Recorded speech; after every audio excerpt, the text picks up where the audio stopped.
Depuis le début du mois d'avril, une scène étrange se joue sur les marchés mondiaux. Donald Trump a signé un décret douanier qui fait trembler la planète finance. Et pendant que le dollar plonge, l'euro, lui, remonte à toute vitesse. À première vue, cela pourrait ressembler à une victoire pour l'Europe. Une monnaie forte, c'est souvent un signe de puissance, non? Mais en réalité, cette remontée de l'euro, c'est comme un cadeau piégé. Car pendant que la devise grimpe, les exportations françaises s'effondrent, la dette explose et les investisseurs se détournent. Ce que l'on vit aujourd'hui, c'est une désynchronisation totale des équilibres économiques. Et si rien ne change, cette situation pourrait faire basculer la France dans une spirale dangereuse. Pourquoi l'euro monte-t-il vraiment? Quel lien avec les décisions de Trump? Et surtout, qui va profiter de cette crise française? Réponse maintenant.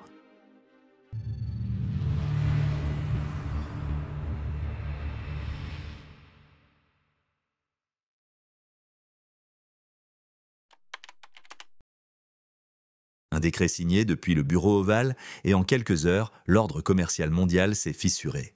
Trump a réactivé une idée qui dormait depuis sa première présidence, une taxation universelle des importations, 10% minimum sur tous les produits étrangers, une surtaxe spéciale pour les pays déloyaux, selon ses mots. Et dans sa ligne de mire, il y a l'Europe, et donc la France. Ce genre d'annonce, en apparence purement politique, agit comme une onde de choc. Les marchés n'aiment pas l'imprévisible, encore moins quand il vient de la première puissance mondiale.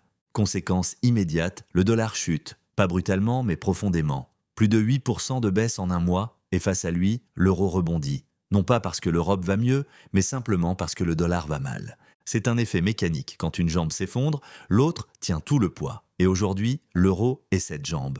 Mais cette remontée n'a rien de réjouissant. C'est un mouvement défensif, pas un signal de victoire, un simple rééquilibrage dans un monde qui tangue.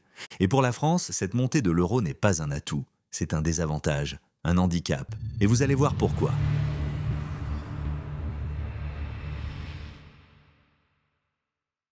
Sur le papier, une monnaie forte donne du pouvoir d'achat. Elle permet d'importer des matières premières à moindre coût, de voyager à l'étranger sans se ruiner, de payer le pétrole ou le gaz un peu moins cher. Mais ce qu'on oublie trop souvent, c'est l'autre face de la médaille. Pour un pays exportateur comme la France, un euro fort, c'est un poison lent.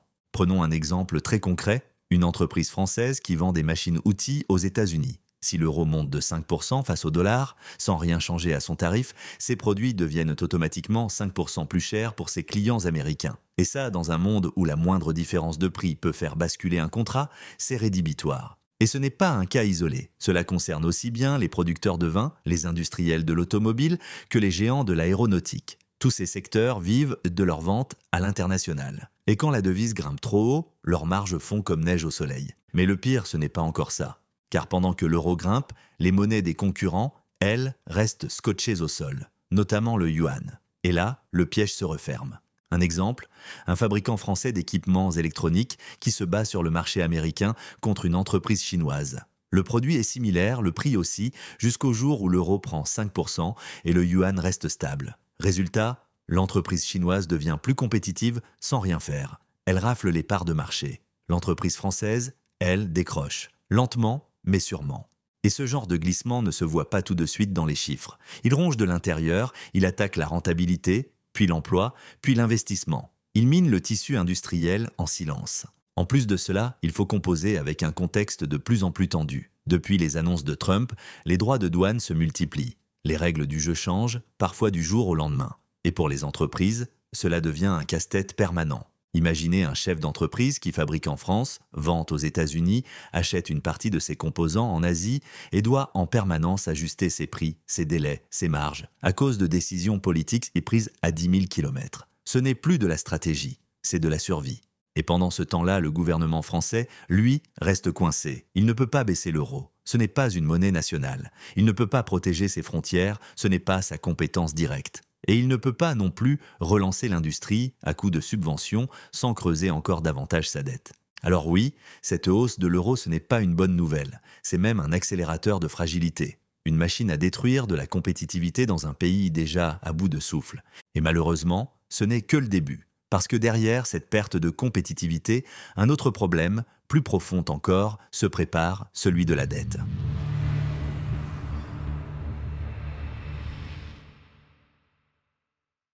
Pendant que l'euro grimpe et que l'industrie perd en compétitivité, un autre front s'ouvre, moins visible, plus silencieux, mais infiniment plus dangereux, celui de la dette. Aujourd'hui, la dette publique française frôle les 3 200 milliards d'euros. Ce chiffre est déjà difficile à concevoir. Mais ce qui compte vraiment, ce n'est pas le montant brut, c'est ce que cette dette coûte. Et là, il faut faire une pause. En 2024, la France a payé environ 50 milliards d'euros uniquement en intérêts. C'est énorme, mais encore tolérable, dirait un certain. Le problème, c'est que ce chiffre ne va pas rester là.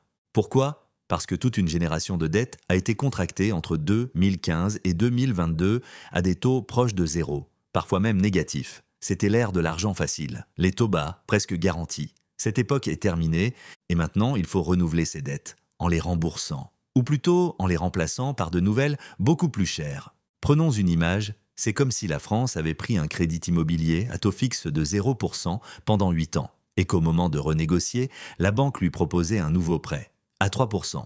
Le coût mensuel explose. Et si on ne réduit pas les dépenses, ça coince très vite. D'après les projections, si les taux restent stables, la charge d'intérêt pourrait passer de 50 milliards à 105 milliards d'euros par an d'ici 4 ans. C'est plus du double, sans aucun nouvel emprunt, juste en renouvelant ce qui existe. Et là, on atteint un point critique. La France, chaque année, génère environ 50 milliards d'euros de richesse en plus quand on additionne la croissance et l'inflation. Cela veut dire qu'en 2024, toute la croissance de l'économie a été absorbée par les intérêts de la dette. Rien pour investir, rien pour réformer, rien pour amortir les chocs extérieurs. Et ce qui arrive ensuite porte un nom, la trappe à dette. Une situation dans laquelle la croissance devient trop faible pour couvrir les charges financières. Et où, même en travaillant plus, en produisant plus, on ne fait que rembourser sans jamais avancer. Un pays qui tombe dans cette spirale perd vite sa capacité de décision. Il devient dépendant des marchés financiers, il doit emprunter pour rembourser, ajuster ses politiques non pas selon ce qu'il veut, mais selon ce que les marchés exigent. Et justement, ces marchés, eux aussi, commencent à s'inquiéter.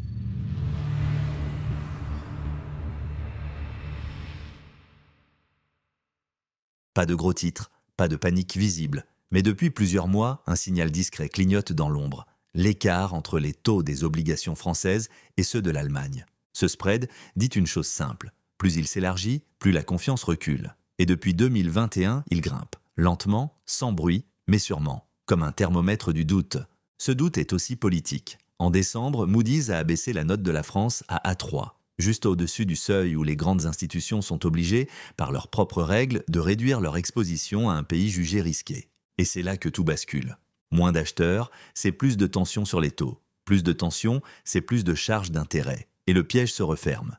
Pire encore, en avril, Moody's a reporté sa nouvelle évaluation. Officiellement, pour des raisons logistiques. Officieusement, parce que la situation politique est trop floue. Même Fitch et Standard & Poor's hésitent à trancher. Et pendant qu'on attend, d'autres avancent. L'Allemagne récupère les capitaux en fuite. La Chine, avec sa monnaie faible, gagne en compétitivité. Les investisseurs, eux, se replient vers l'or, le bitcoin ou l'immobilier hors zone euro. La redistribution des cartes a déjà commencé, discrète, inévitable. Et pendant que la France recule, d'autres occupent le terrain.